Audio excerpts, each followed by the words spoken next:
The Scottish legend is part of an all-star cast for the Academy Award-winning film The Untouchables, which airs on Film 4 from 11:20 p.m.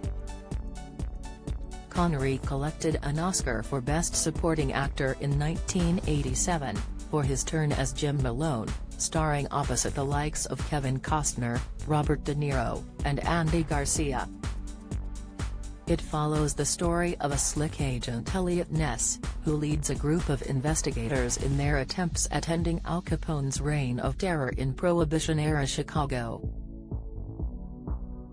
Though Connery collected his sole Academy Award for his role, remarkably in 2003 an Empire film poll found him to have the worst film accent in cinema history.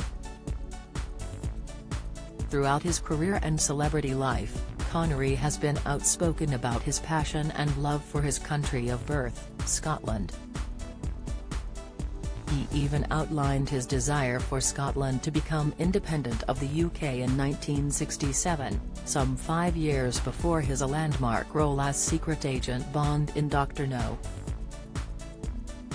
By the time he wrote to the Scottish National Party, SNP's George Leslie, he had followed up that film with From Russia with Love, Goldfinger, and Thunderball. In the letter, Connery wrote, "I am convinced that with our resources and skills we are more than capable of building a prosperous, vigorous and modern self-governing Scotland in which we can all take pride and which will deserve the respect of other nations." His backing of the SNP, some argued, led to him being turned down on a number of occasions for a knighthood. While he eventually secured the honour in 2000, a campaign to ensure he was given the title had gathered momentum for many years. His personal website even discussed why it had taken Connery so long to be given the honour. It noted, throughout his life, Sir Sean Connery has been an ardent supporter of Scotland. While it is generally accepted that his support of Scotland's independence and the Scottish National Party delayed his knighthood for many years, his commitment to Scotland has never wavered. The biography section of his website added, "Politics in the United Kingdom has more intrigue than a James Bond plot." While Scotland is not yet independent, she does have a new parliament.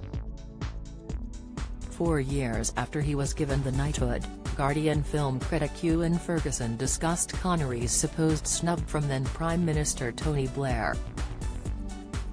He wrote, "The late 90s were a bad period. His, Connery's, espousal of the SNP's cause so angered Scottish Labour, whose tireless championing of devolution rather than full independence has at least resulted in this new parliament, that his knighthood is widely believed to have been blocked."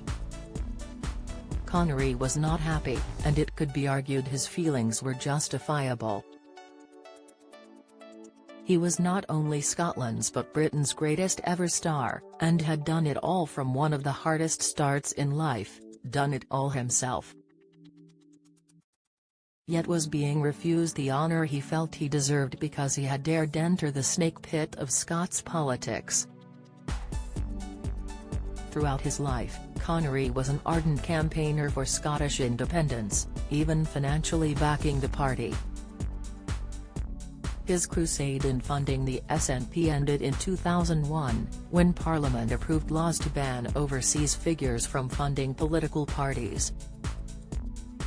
In 2004, Connery was recognised as the greatest living Scot by the Sunday Herald.